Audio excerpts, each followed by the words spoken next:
लघु सिद्धांत लघु सिद्धांत कौमुदी की कक्षा में आप सभी का पुनः स्वागत है। अभी हम लोग हलंत पुल्लिंग प्रकरण पढ़ रहे हैं और इदम शब्द की रूप सिद्धि तक पढ़ चुके हैं। आज हम लोग पुनः इदम शब्द की रूप सिद्धि के बारे में पढ़ेंगे। आज हम लोग अन्वादेश के बारे में पढ़ेंगे। तो चलते हैं, अन्वादेश को समझते हैं। कहते हैं अनुआदेश को पहले समझिए। अनुआदेश का अर्थ होता है अनु आदेश। अनु आदेश का अर्थ हुआ बाद में जिसका आदेश किया गया हो। जिस सर्वनाम शब्द का बाद में आदेश किया गया हो उसी को अनुआदेश कहते हैं। जैसे संज्ञा के बदले सर्वनाम आता है, यह सामान्य नियम है। तो किसी राम के लिए, बालक के लिए वहां इदम शब्द का प्रयोग करते हैं, एतत् शब्द का प्रयोग करते हैं।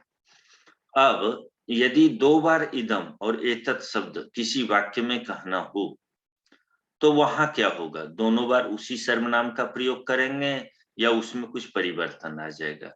इसी के लिए आज यहाँ पर हम लोग विधान समझ रहे हैं कि इसमें क्या विधान है। तो इसमें एक सूत्र आता है द्वितीया टौस्वेनः। द्वितीया टौस्वेनः सूत्र कहता है इदम एतदोरन्वादेशे। इदम और एतत् शब्द को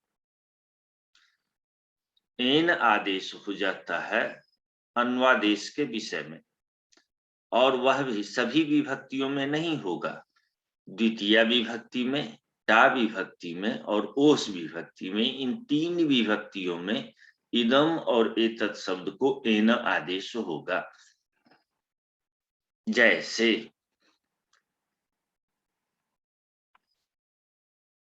अनेन व्याकरणम अधीतम एनम छंदोध्यापय। इसने व्याकरण पढ़ लिया है, इसको छंद पढ़ाओ। कोई अपने पुत्र को लेकर के गुरुजी के पास आता है और कहता है गुरुजी इसके बारे में आगे मुझे मार्गदर्शन कीजिए। तो गुरुजी कहते हैं कि देखो तुम्हारा जो ये पुत्र है, यह मोहन जो है, यह श्याम जो है, इसने व्याकरण पढ़ लिया है। तो मोहन के बदले, श्याम के बदले, राम के बदले, कृष्ण के बदले यहाँ अनेन शब्द का प्रयोग हुआ। मैंने संज्ञा के बदले यहाँ पर अनेन का प्रयोग किया गया है। और कहते हैं इसे छंद पढ़ाओ। तो एक बार तो इदम शब्द का प्रयोग कर दिया, दोबारा फिर इदम शब्द का प्रयोग करना है। तो ऐसी स्थिति में यहाँ पर इदम शब्द को एन आदेश हो जाता है। इसी को अन्वादेश कहते हैं। इसी को संस्कृत में लिखते हैं किंचित कार्यम विधातुम उपात्तस्य कार्यांतरम विधातुम पुनरुपादानम। जब कोई कार्य उपस्थित होता है, जैसे यहाँ व्याकरण पढ़ना कार्य है, तो उसके बारे में कहा, और कार्यांतरम उसी के बारे में, उसी व्यक्ति के बारे में दूसरा कार्य जब कहना होता है तो वहां पर अन्वादेश होता है। अन्वादेश उसे कहा जाता है। दूसरा उदाहरण दे रहे हैं। ये तो हो गया टा विभक्ति का, और ये ओस विभक्ति का कह रहे हैं। अनयोह पवित्रम कुलम। अनयोह का अर्थ हुआ इन दोनों का। द्वितीय विभक्ति है, ओस विभक्ति द्वितीय विभक्ति में आती है। अब यहीं पर अन्वादेश करते हैं। अन्वादेश यहाँ पर है तो एन आदेश हो जाता है। तो इदम को एन आदेश हो गया है तो रूप बन गया है एनयोह। एनयोह प्रभुतम स्वम। अब कैसे रूप बनेगा इसका, ये देखिए। यहां उदाहरण के लिए देते हैं एनम एनौ एनान एनेन एनयोह एनयोह। हम द्वितीय विभक्ति को देखते हैं। प्रथमा विभक्ति को, द्वितीय विभक्ति को, टा को, ओस को, इन विभक्तियों को हम लोग देखते हैं। एनम आदि। इदम शब्द से अम विभक्ति लाते हैं, द्वितीय विभक्ति है, क्योंकि द्वितीय विभक्ति में करेगा तो द्वितीय विभक्ति एनम, एनौ, एनान, ये 3 रूप बनेंगे अम, औट, सस में। तो एनम आदि की रूप सिद्धि। इदम है, अम विभक्ति लाते हैं, इदम अम हुआ। अब यहाँ द्वितीय टौस्वेन सूत्र से अन्वादेश में इदम को एन आदेश हो जाता है, तो एन अम हो गया। अमी पूर्व से पूर्व रूप कर देते हैं तो एनम रूप बन गया। बिल्कुल आसान है, रामम जैसे।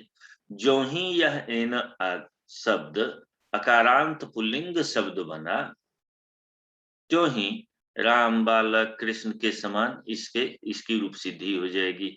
तो जैसे हमने सर्व शब्द की रूप सिद्धि किया, वैसे ही यहाँ पर भी रूप सिद्धि हो जाएगी। चूंकि द्वितीय विभक्ति में सर्वाधिगण पठित शब्दों में और अकारांत अन्य पुल्लिंग शब्दों में कोई रूप परिवर्तन नहीं दिखता है, वैसे ही यहाँ पर भी राम शब्द के ही समान चलेगा, कोई खास रूप परिवर्तन नहीं होना है, केवल एन आदेश हो जाता है। अमी पूर्व से पूर्व रूप कर दिया, एनम बन गया।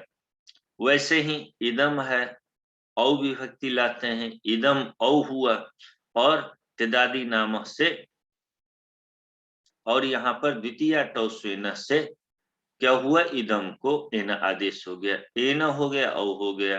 प्रथम पूर्व सवर्ण से पूर्व सवर्ण दीर्घ प्राप्त होगा, उसका निषेध नादीची कर देगा, और यहाँ पर वृद्धिरेची से वृद्धि हो जाएगी, तो एन हो जाएगा।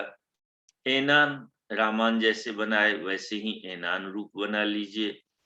एन आदेश होगा, सस विभक्ति, सस में अस बचेगा, तस्मात् छसो नपुंसी से क्या हो जाएगा, स को नो हो जाएगा, एन अन हो जाएगा, और पूर्व सवर्ण दीर्घ कर देंगे, एनान हो जाएगा। तो इस प्रकार से आपका ये एनम, एनौ, एनान रूप बन गया। तृतीय टा विभक्ति में और षष्ठी ओस विभक्ति में भी इसी प्रकार टा को इन आदेश हो जाता है, तो क्या हो जाएगा, एन एन रूप बन जाएगा। एन ओस हो जाएगा, और एन घटक आकार को एकार हो करके एन एने ओस हो जाएगा, अयादेश हो करके रामयोग की तरह एन योग रूप हो जाएगा। यहाँ सारा सूत्र नहीं बताऊंगा, आप खुद खोजिए कि ये सब कैसे हुई, प्रक्रिया बता दिया कि ऐसे ऐसे होना। सूत्र तो आपको याद करना है, यदि याद आपने नहीं किया तो फिर आप कभी इस सूत्र को याद नहीं करेंगे, फिर अन्य रूप को सिद्ध करने में आप असमर्थ रहे। तो यह हुआ अन्वादेश का विषय। जब अन्वादेश का विषय अब यहाँ पूरा होता है, इसके बाद हम लोग आगे पढ़ेंगे दूसरे अध्याय में, दूसरे वीडियो में दूसरे चीजों को और पढ़ेंगे हम लोग, और देखते हैं कि इसके बाद हम लोगों को क्या पढ़ना है। तो देखिए आगे हम लोगों को नकारांत शब्द पढ़ना है, अभी मकारांत शब्द पढ़ रहे थे, अब हम लोगों को नकारांत राजन शब्द की रूप सिद्धि को पढ़ना है, और राजन शब्द की रूप सिद्धि अलग हो जाएगी, इसीलिए हम आगामी वीडियो में पढ़ेंगे। जैसा कि आप देख रहे हैं संस्कृत भाषी ब्लॉग पर इसका आलेख लिखा हुआ है, व्याख्या लिखी हुई है। आप भी संस्कृत भाषी पर आइए, मूल लेख पढ़िए। जिनके पास नेट कनेक्शन कमजोर हो वे संस्कृत भाषी पर पढ़ लें, आलेख पढ़ लें, लोक सिद्धांत कौमुदी को पढ़ लें और वीडियो नहीं देखें। तो वीडियो के स्थान पर यह पढ़ लेने से भी आपका काम चल जाएगा। अभी इतना ही, और फिर हम आते हैं राजन शब्द की रूप सिद्धि पर, और राजन शब्द की रूप सिद्धि करते हैं।